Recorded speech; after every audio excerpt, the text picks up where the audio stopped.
Welcome to another episode of the Kevin Egan Cars podcast with myself, Brendan Tierney. This podcast came about over a random coffee one Saturday morning in Sligo town. Kevin told me he would love to record a podcast telling his business journey, and I host the Sligo Show podcast here in Sligo. So here we are. We have 5 episodes for you to enjoy. We've tried to make them tight and interesting as best we could. Kevin had the final say on the edit, of course, and he also got some sponsors which were brought in after the recordings were done. The only influence on the content is the journey itself. We hope you enjoy.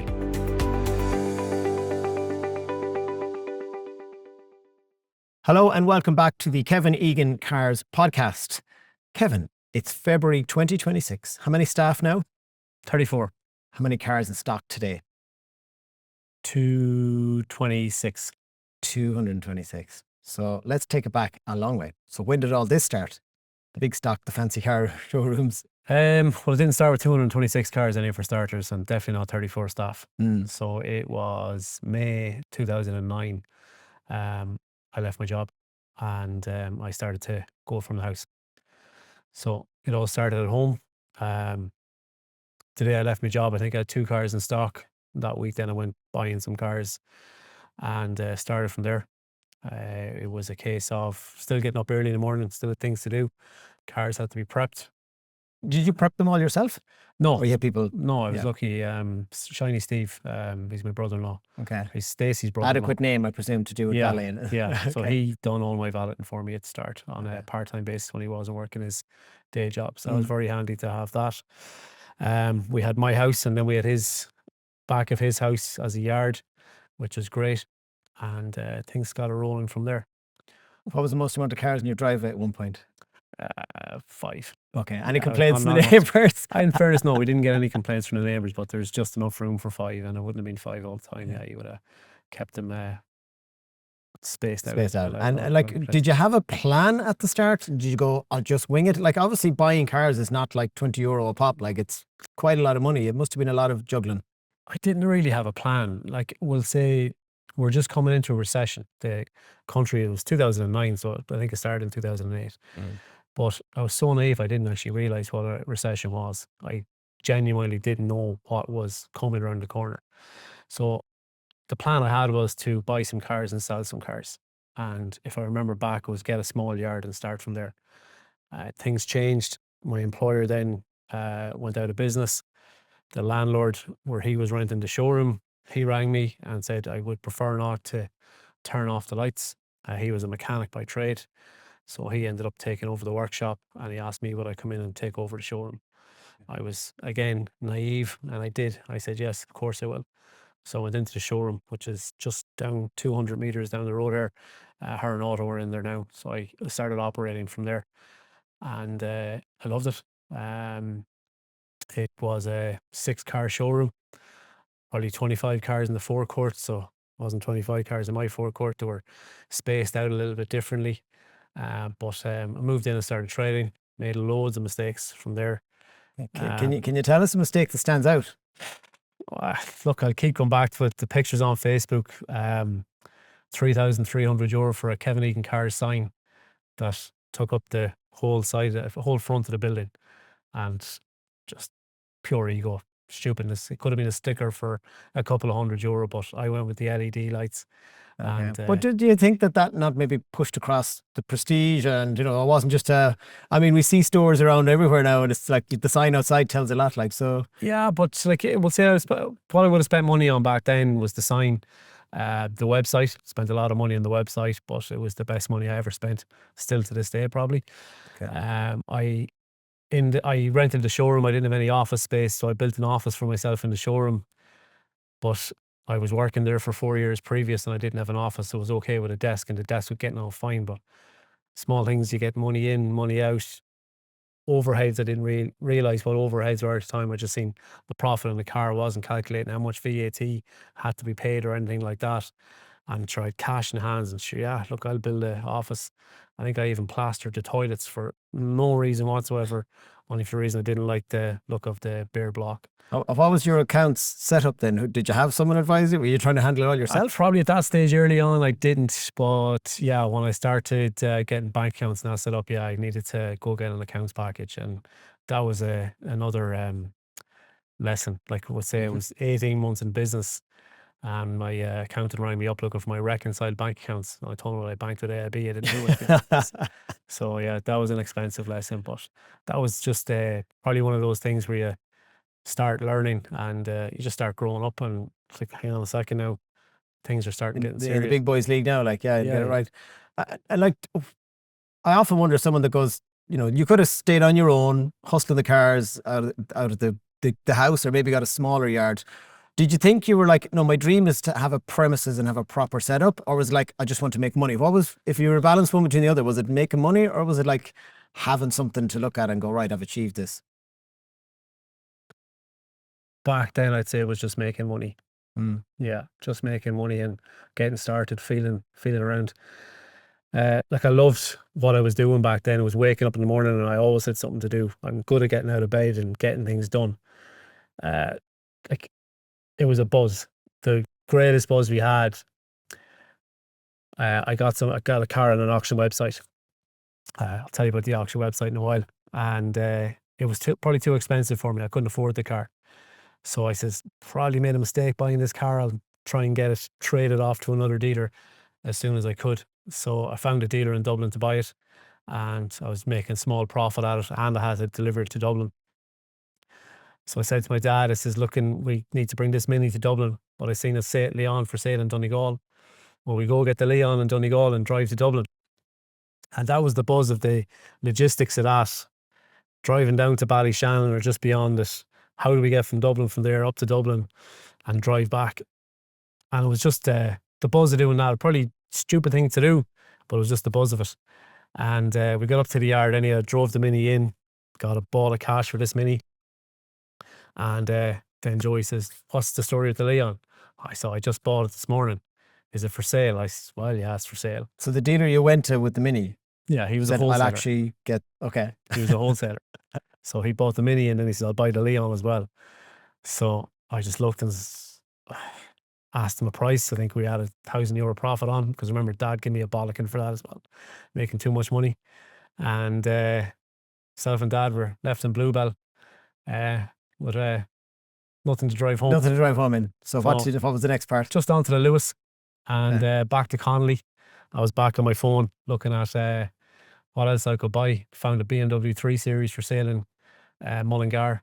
Rang the guy and said, I'm on the train from Dublin, I'll meet you at the train station. Bought the 3 Series BMW on the way home. And got home that evening, put it up online. School friend rang me and I sold it the next morning.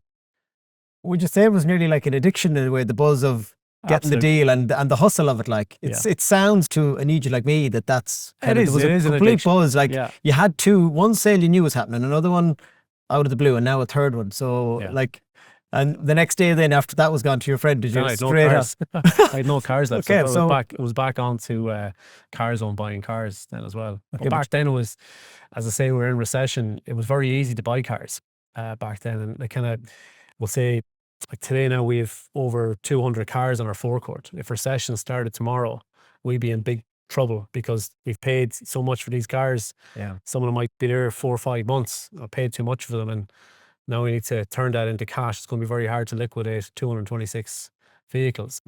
But back then I had no cars, and there was forecourts full of cars. So then I was at a distinct advantage where I was able to go out and buy cars that people wanted to buy themselves. I didn't have to trade something in that I really wanted. But the best thing was CarZone was just after starting up. It was very easy to use. And like, just say that 3 Series, you'd go on to 3 Series, you'd filter down to BMW 3 Series diesel, the year that you're looking at, and you'd filter low to high. So the dealers would be one of the lowest, and then there'd be a couple of private guys then selling their car lower than the dealer. Yeah, you'd bid him less money than he was asking. If he was asking 2,000 less than the dealer, and he took 2,000 less than what he was asking for, you had a €4,000 markup. And that was, you just knew the inside track of going. It was just, that's how I ran for, like it's definitely for the first 2 years, I'd say, in business. But that day, coming from Dublin, and we met that guy, I was so buzzed up, I didn't listen to what he was saying. I was just buying his car and probably stealing his car off him for the price I bought it at. But Dad said I didn't listen to a word he said, and Dad gave out to me for the second time that day. That man there is after losing his job. He's after moving to Australia, and I says he's losing his pride and joy to you. And I says you had no remorse for the man whatsoever. But it was hard, like it was kind of benefiting from other people's misfortune. Yeah. So it's a ruthless game, wheeling and dealing second-hand cars, and you had some wins, but can you think of any really big fun losses at the time? Back then, there was definitely the first couple of years. I don't think there was too many losses, no. But I'd be conscious of your first loss is your best loss. So I know if I've bought something to there and someone's bidding me money on something, I can see it that I have the cogs turning, that if I just take this money, it might be a bad price for the car, but I can go again. Like having 20 grand in your bank account or 10 grand in your bank account that you can go again with, it's more important than sticking on the forecourt than something that you might make profit on in a couple of weeks. Take it and go again. Okay. But there was, like when I said, did you ever get stung? You probably sting yourself sometimes. Like one of the biggest mistakes I made back then was buying cars that I wanted to drive. And then you'd be buying cars for yourself and trying to sell them. And that was just... you loved them, but you didn't really think of the customers. No, it was who else would actually love this? It was like talking about getting stung. There was 1 week, probably 5 or 6 weeks in a row where we didn't sell any cars. But the mix of stock that I had was poor. I had a 4-wheel drive Super Impreza. I had a 407 Coupe, 2.2 petrol. I had a Mini Cooper S. People wanted the Mini Cooper S, but they couldn't get insured on it. And that was probably taking up 40 or 50,000 euro of working capital.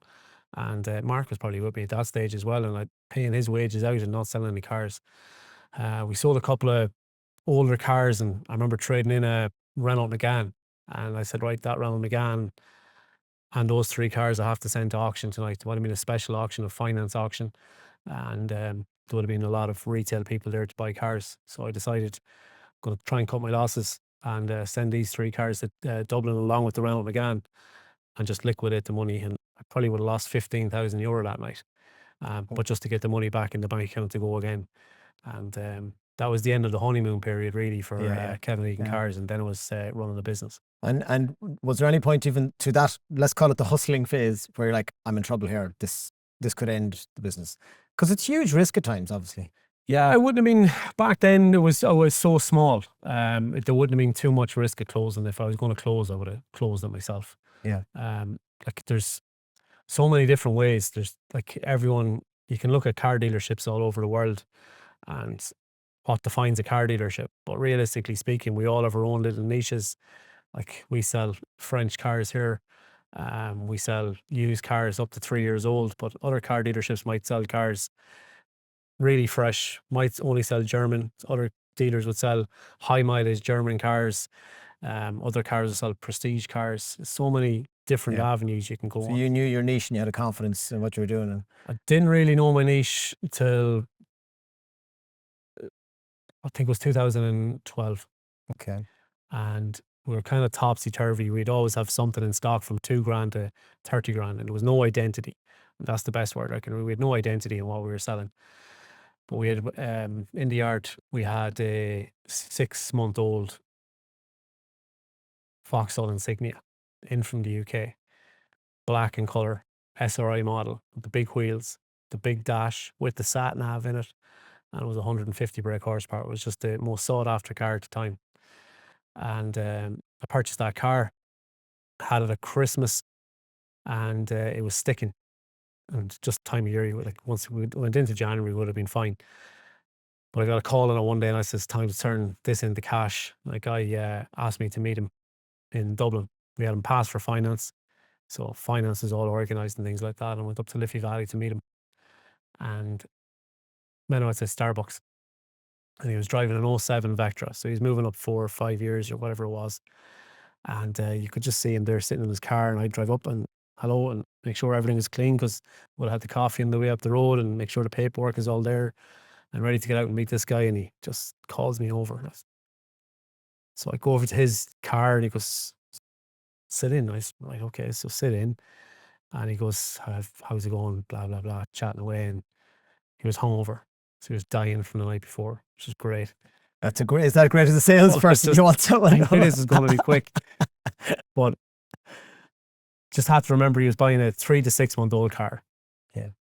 He expected it to be perfect, which it was perfect.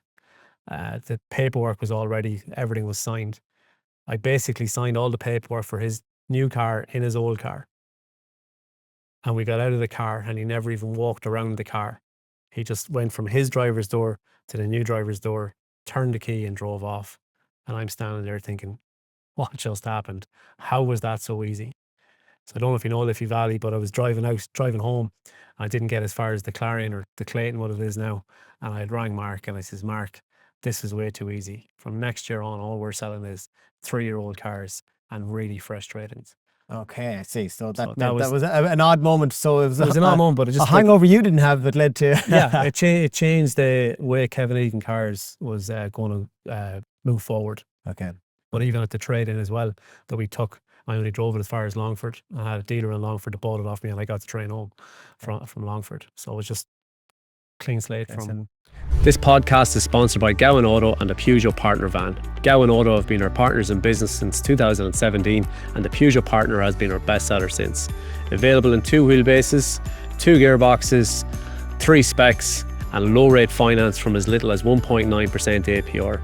Diesel and electric options are now available.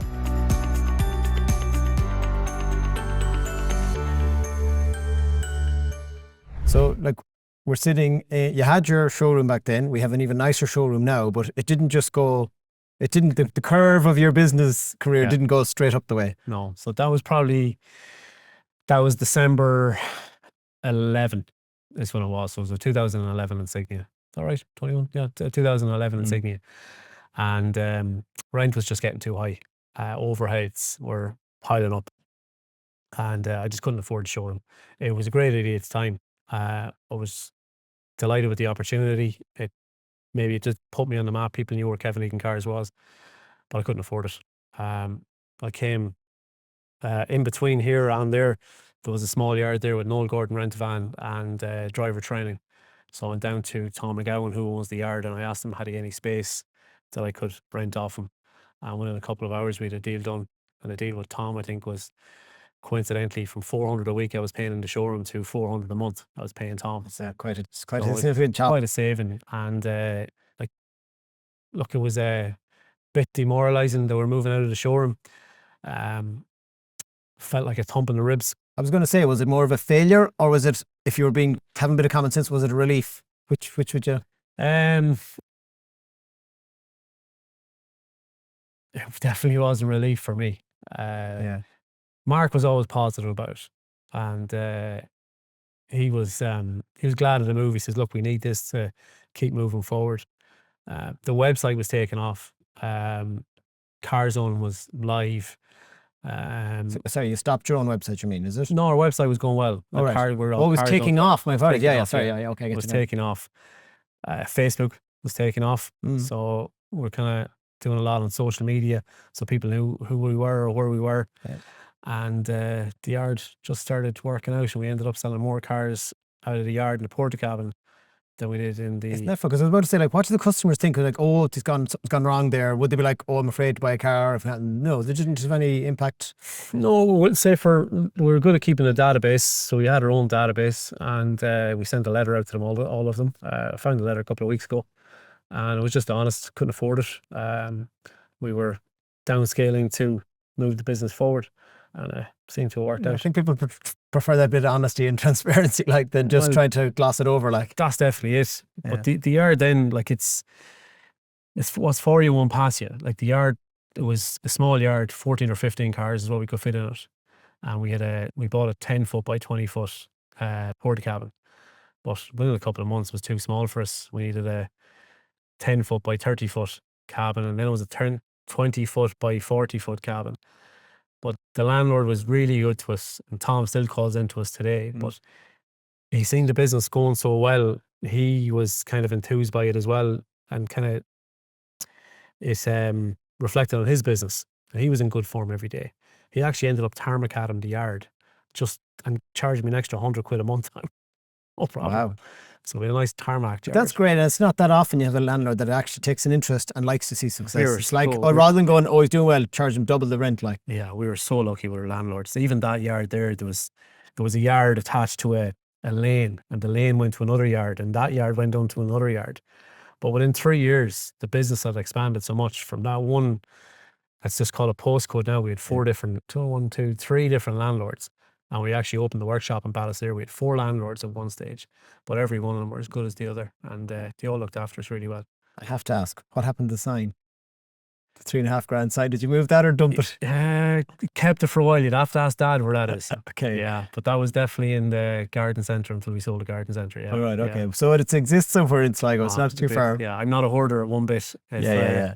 Like, go up to my desk, there's nothing on it. I have an empty desk, but the sign wasn't going to be thrown out. No. Okay. So it might come back somewhere. You never know.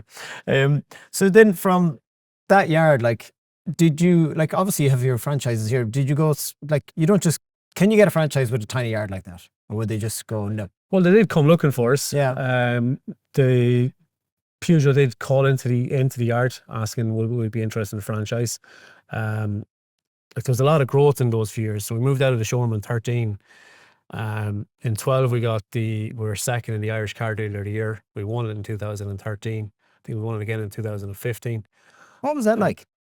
That was Were you like recognition. absolutely? Yeah. Sometimes it's not like the glory; it's the recognition. Going, God, I've had this dream and I've made it work. Yeah, it was the recognition, and that's to put me on the map. Like, it's like we've got the showroom today funded through Bank of Ireland, but the cars out there wouldn't be funded through Bank of Ireland. They're funded through different banking partners. We'll discuss that in the next podcast. Yeah. But the if I wasn't winning them awards, they wouldn't know who I was. And the SIMI awards are coming up this month again. It's an event you always go to because you'll meet people there. And when you're winning awards, there's so many people in that room. Someone's going to come up and congratulate you, and they're going to know who you are. So yeah, it did help. But for the growth as well within the business at that time, between 2013 and 2018, 17 when we moved out, we moved from 2 staff to probably 22 staff when we left that yard. This is all porta cabins. All porta cabins, and then we had Ballisare, which we had Willie right. Lockie's crash repair. Yeah. We moved in there when Willie retired, and probably had 10 or 12 people working up there. What do people misunderstand about franchises? Like, why doesn't everyone get one? Or can everyone not get one? Or do some people not want one? Well, going back to what I said there about there's different types of car dealerships, and we all want something different. I was definitely of the opinion that I didn't want a franchise. I went to Peugeot in 2013 myself, and didn't get a call No, you back. didn't want one, but then you went looking. I went looking. I don't like nosiness more than anything else, I Okay, suppose. see what was on the table. See what was on the table. Yeah. So I met with them, and I didn't get the call back. It was the day we won the awards, actually, that I met with them. But we kept plowing along. The UK imports were starting to take off, and that's how our business grew, was UK imports. So that was going really well for us. Peugeot came back into us then in 2016 and see we were interested in franchise. And of course I was interested. I wanted to go through the process and see what the pros and cons were. And we discussed it, myself and Mark, and we decided, listen, I think we'll keep going with the English stuff. And at this stage, we had this site bought. And we didn't know we were going to build in the showroom, but it was for a used car outlet. And I went to an SIMI meeting. I was sitting on the SIMI board, and the meeting is at 7:30 in the morning up in the Louis Fitzgerald Hotel. And the guy that owns Joe Duffy Group, Gavin Hyde, was there. And I walked into the room, and he says, here's the man that's going to make all the money over the next couple of years. And I was looking around, me? He goes, you, big Scottish accent. And I says, why is that? Importing all these UK cars, they're all going to be cheap now because of Brexit. I said, what? So Brexit was this new buzzword. I don't listen to the news whatsoever. Never knew there was a vote in the UK, whatever it was. But I was going to make money, and I was happy with that. And then someone else in the room asked him, what happens after Brexit? Oh, then he's fucked. That was it. So then I was like, what? Wait, hang on a second. Next time, flicking through my phone, what's Brexit? What's the impact? But like, even that meeting was just strategically on that morning because it was the day after the Brexit vote happened, and we were going to discuss what happened. But I never even read a note on what the meeting was about. Okay, yeah. After that meeting, I was going to Peugeot to tell them I'm not interested in the franchise, and because of that talk, I basically went from there over to Peugeot. Says, guys, when can we get started? I'm really. But you didn't still have an in-depth knowledge, really. You were listening to the guys in the room going, this is what will happen, the trade. That's where you got your knowledge. There's loads of info in the room. Fairly educational hour on my phone. Yeah. Between meetings, yeah. Okay, and then so you took on, that was Peugeot. Yeah. Okay, and so like being having a franchise, I should say, how much control do you lose of your business? I don't mean it in a negative way. I mean, that is one of the myths, and definitely we deal with Gowan Auto, and Gowan Auto are importers for I think 11 different brands. Okay, so you don't ring up Peugeot head office or anything. You don't ring. You don't ring Paris or anything like that. You ring John in Dublin, and they're really good people to deal with. Control, like I didn't design this showroom. They have. This is what you call corporate identity. So this is Peugeot's corporate identity. So you have no say in that. I might say that I don't want that couch there, I want it over there, but it has to be that couch, and that's so just right down to how much detail do they go down to? Like, what's the teeny things we see in this room that they would have told you that has to be that piece of metal or this, like the couches, yeah. This stupid thing over here for your colours, like it's a big, massive piece of equipment. Yeah, here you can get a shot at that after. It's absolutely useless. These TVs over here, they're off now because it's nighttime. They're supposed to be touch screens to show the customer how to build their car, which at the sales desk is over here. So, like, it's the northwest of Ireland. Who's going to go over there and build a car? Do you think it was a car salesperson that designed Absolutely not. No, it was a graphic designer that designed the showroom. And look, it's beautiful. And even there's things I like to change around.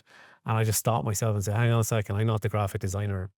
No, I know. Sometimes you got to let them do their own thing. And as you said, even if it looks cool when you come in, even if you never touch it. Oh, it's beautiful looking, yeah. But like, I don't have control of this, but at the same time too, what would you change about the place? It's like and social media, marketing, do you have to toe the line? We would have changed our social marketing tact when we took on the Peugeot franchise, yeah. But like it gets moving you up market too. Yeah. Like we'll say it's you have to control yourself. I remember getting a couple of Google 1-star reviews. And the way I replied to them, I was told to take the replies down. Can you give us an insight? Could I guess? Were you just saying nice, thank you for the comment, or would it be more you told them straight? Yeah, I told them. So they're going, we know your feelings is right, but you can't just do that. Okay. And they're threatening Joe Duffy. I said, "Oh, go on, Joe Duffy. Sure, that's great advertising." Do you know? But it's things like that you just need to tone down. And I need to calm down myself anyway. Okay, yeah. So you were developing as a person, obviously. I was. You should ask anyone who works here how much I developed over the last couple of years. And looking Kieran laughing there. I can just hear this giggle behind the camera. Yeah. So I have calmed down. I won't give it all to Peugeot, but it's probably a little bit of it definitely. Are you good at listening to advice? Good and bad advice, but I'll always take the advice that I'll take everything. Because you're quite strong leader, but sometimes that can make it hard then to take on advice from other people, you know. Possibly, yeah, but I'd be a good listener, yeah. So obviously businesses have ups and downs, and in the last number of years everyone in the world has had their ups and downs, from COVID to wars, inflations. What's that like on the ground as a car dealer? Or what was it like? Believe it or not, it was profitable. But now there's a word I did not expect to come out of that. Okay. Well, it was profitable because the government looked after us. Okay, so give us the nuts and bolts of that. I don't know what it was called, but it was the IWSS scheme or something like that. That looked after us, and we ended up being profitable. But it was really hard time to manage a business. We closed here on the 15th of March 2020 for COVID, and you just realise how vulnerable you are. Like, we didn't know what was happening, but you could see that. It was Italy at the time, wasn't it? Italy was really bad. Next thing it was coming across Ireland. We just see how vulnerable you are. And then it was like ringing the banks and stopping payments and this and that. And they were saying, no, sure, like no one's asking me this question. I says, well, they're going to start. Yeah. Within a week then all our payments were stopped. So the banks looked after us. The government looked after us. It was probably the only time, like it doesn't matter how busy you are here in Kevin Egan Cars, cash flow is always the biggest issue. But the only time we didn't have cash flow issues was on the 19th of March when everyone had paid us and we didn't buy anything with the money we had. So we had actually money in our bank account. But it was a strange times. It was hard to be an employer and telling people, look, we have to close up. Didn't let them go at that stage, but after COVID, we had to let a few people go.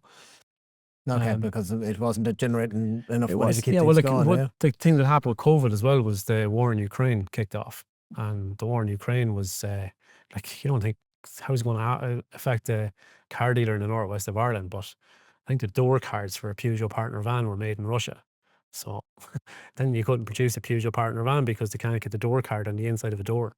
The door card. Yeah, mental stuff. And nowhere else is able to. Well, they obviously were, so they got someone else. They had the contract. That delay that took so long. And next thing, like, I remember doing an RTE show. RTE were doing this show. What was it called? Insides of a showroom or a dealer, and like there was 4 or 5 dealers on it. None of us had a showroom. The secrets of the showroom, and none of us had a showroom. But some of the other dealers came across really good out of it. The SIMI recommended me to come to me. So I said, yeah, look, I'll do it. But the slant to put on me is that I had no cars for sale. I was the poor car dealer and ringing the shipping companies to see where my cars are. That doesn't happen.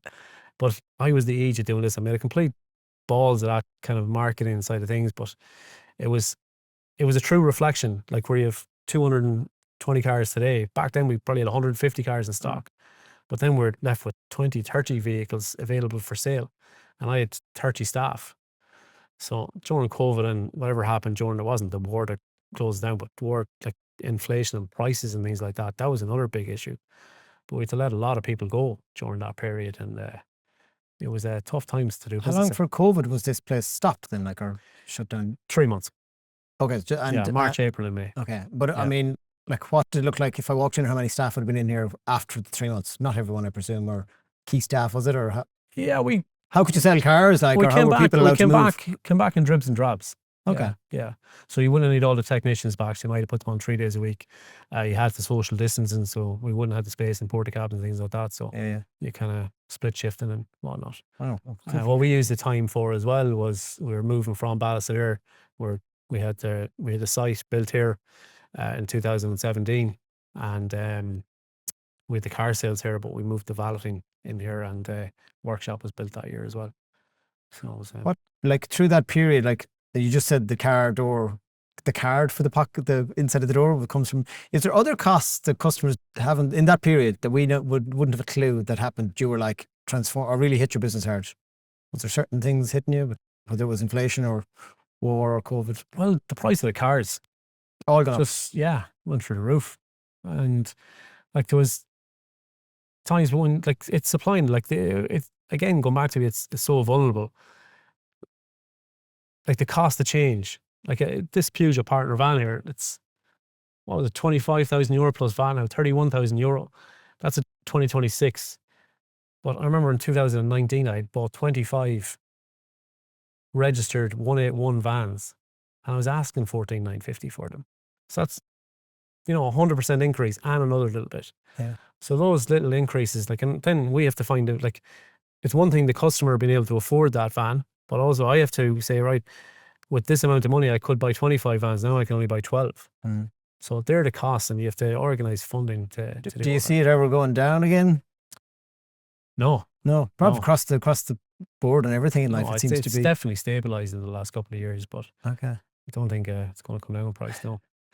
The frustrations of running a business, like, what would be your key frustrations in a daily or a yearly basis? What's the day to day, and then every year you go, oh, I have to do this, and that really wrecks my head. Well, if you're asking me today, we just had a couple of problems today where we're quoting people in the workshop and they're saying they can get it done cheaper somewhere else. And, like, look, it happens every day, but you're just asking me today and I'm going to have a rant about it. Yeah. But we have a workshop up there and we pay technicians good money. We have service staff to look after you. We have an espresso machine to make you a nice coffee when you sit down. We heat the showroom, and that's what people want. And then they're telling us they can get it done cheaper somebody else.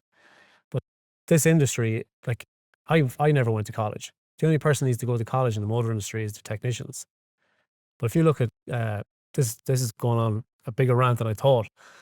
But let's look at electricians. Electricians have to get a safe pass, RECI recognised, to go in and fit a plug in your house.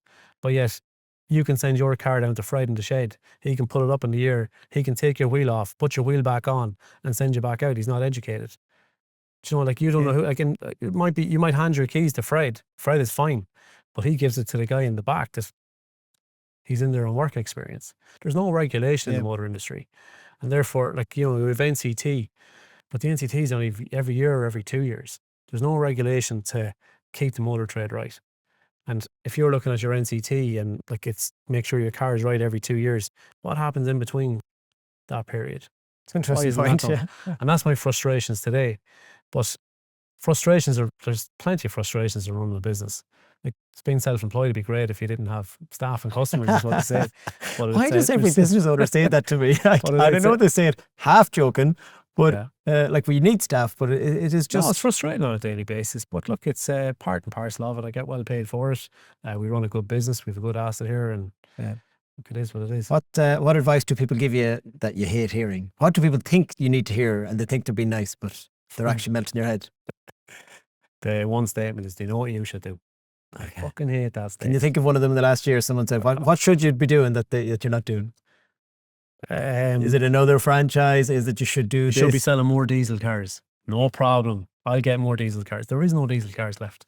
Get really? over it. Yeah, there's like... Because they're more this brand here, we have a Peugeot 308 left as a diesel, and Citroen, I don't think, have any left now. Is that just an old legacy thing and a cultural thing? People going, oh, sure, diesel this and diesel that. Yeah. But no. Why don't you sell any more diesels? Well, there is none. This podcast is sponsored by Gowan Auto and the Peugeot Partner Van. Gowan Auto have been our partners in business since 2017, and the Peugeot Partner has been our bestseller since. Available in 2 wheelbases, 2 gearboxes, 3 specs, and low rate finance from as little as 1.9% APR. Diesel and electric options are now available.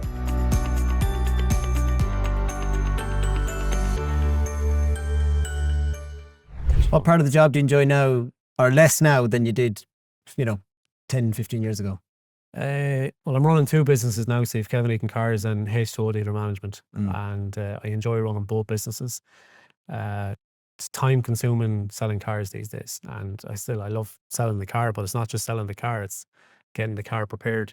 Yeah, that's the thing. So I walk in and I buy a car and I walk out and I go, it'll be ready whenever. Like, from the minute we've signed the document to you give me the keys, what happens, for one of your sales staff here, right through to the key being handed over? Well, the ideal situation is the car is ready on the forecourt. You just get it washed and hoovered and off you go. We have a KPI here that the car has to be left ready in 15 days.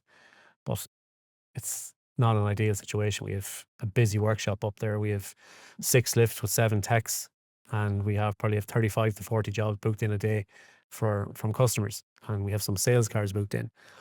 And the car that was sold yesterday is probably getting serviced today. You sell a car today. When do you want it out? There might be 3 or 4 cars in its place. You mightn't have the parts in stock to get it serviced. The car has to go through the valeting department, and we have a busy valeting department which takes in retail work as well. And the whole logistics of getting that ready and getting the car out here at the door ready for you with the fuel in it, it's a big task. And then if you're taking car finance, the finance loan has to be approved, your IDs have to be sent in, paperwork has to be left right.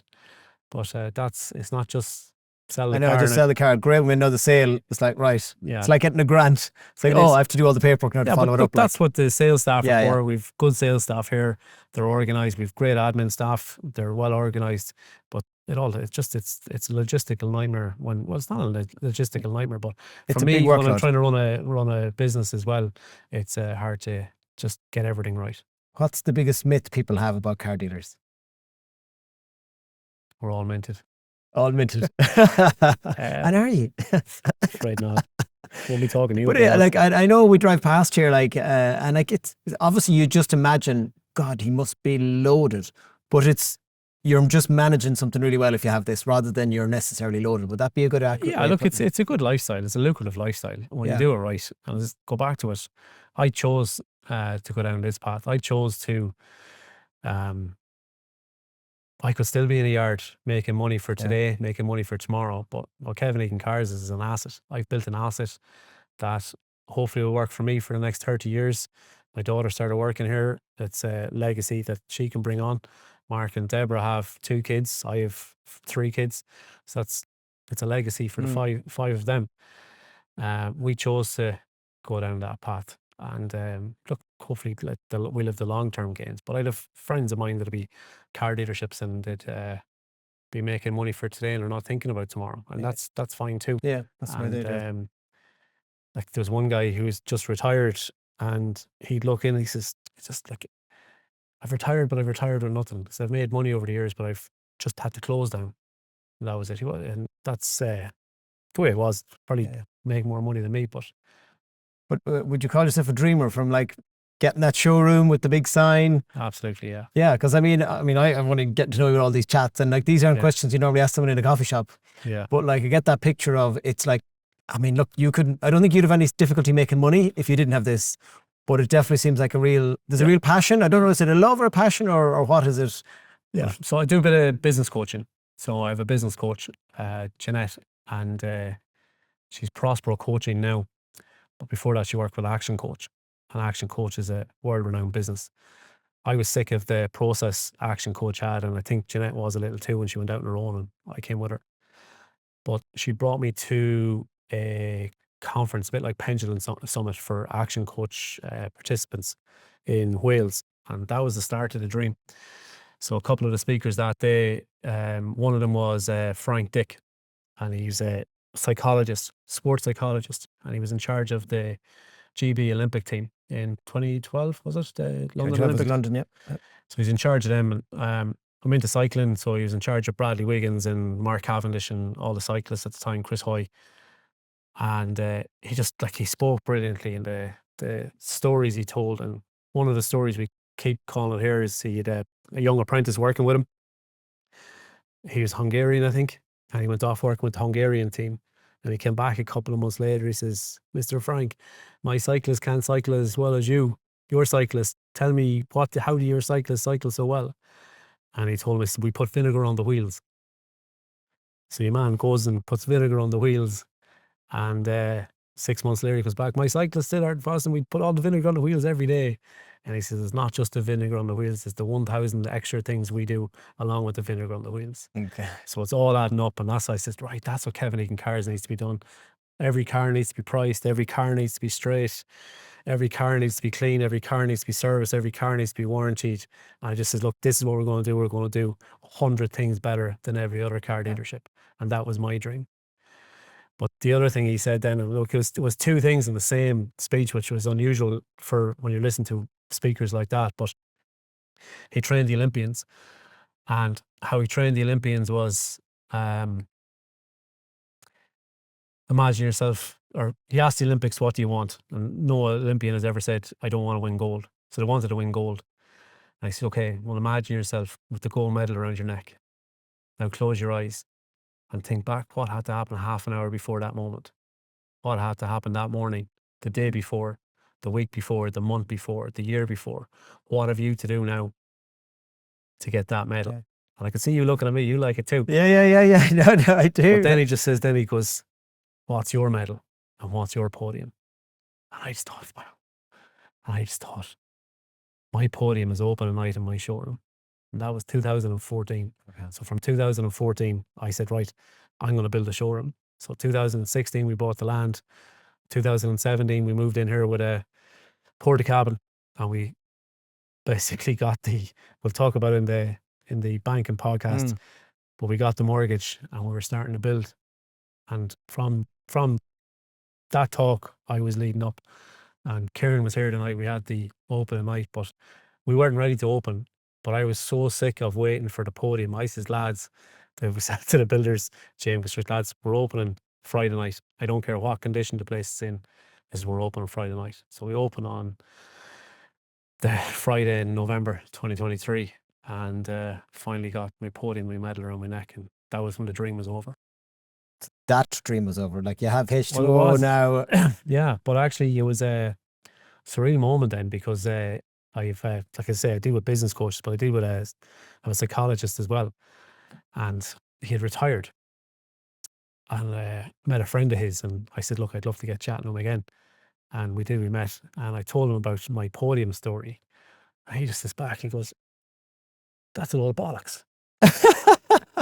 I says, why is that a load of bollocks? I says, that's a brilliant story. He goes, yeah, but what do all the Olympians do after their gold medal? I said, I don't know. He goes, exactly, that's what's wrong with you. You have to say, what's next? Yeah. So what is next? So for Kevin Egan Cars, I think I'm happy with Kevin Egan Cars. We have 2 franchises, both going well. We have a good used car business, an absolutely thriving workshop. We have a valeting business, which isn't going great, but I still like having it. I think I'll draw the line in the sand what we have at Kevin Egan Cars now, and I'll say I'm happy with that. I've just started H2O dealer management. That's tougher than I ever thought. Can you see it being a big success? Or at the moment, I you still kind have, I have it's the gonna medal. take a lot of work. I know where my medal and my podium is for it, Yeah. but I don't know what to do today. And I'm a car dealership that has developed software to run a car dealership, but I don't know how to sell it. And we have 17 customers as of today, which isn't bad. In how long? 6 months. I don't know much about that business, but that doesn't sound like it's bad. No, it's going okay, but the thing is, we can get better at it. It's a business that's set up for the Irish market, but I think it's a bit bigger than the Irish market. But to bring it outside Ireland, I don't think I have that capability in myself. So I need to start looking for investment or start looking for good staff. And that's where I'm just at the crossroad at the minute. Right, If I want to be selling software or selling cars. So you had the dream when you were young, the dream kept advancing and advancing, but would you advise this journey to a young person today? Yes. Yeah. If any young person wanted to talk to me, I can tell them plenty of mistakes that I made and try not to make them. But Would you see yourself as a business coach down the line? I'd be one of those people who say, "Do you know what you should do?" Would you be able to back it up with actual real knowledge? Yeah. Do you think that's something you might go into, like just from Business talking coaching? to you? Yeah, like I'd love business coaching. Yeah. you'll see someone trying something and maybe succeed, and can I feed into that? Yeah, I was chatting to a guy today who owns a gym, and I said, I'd love just 2 hours of your time to make this better. And I'd love. I think you could probably transcend across every sector of business. Yeah. But I tell you what, is it like the nuts? Sorry, go on, Alex. but coaching is different to consulting. Coaching, you have to coach the idea out of someone, but I think I'd be better as a consultant. Right. I'd tell them what to do. That's what I need to do. So these dreams don't come easy. They have to be funded somewhere. So where does that start?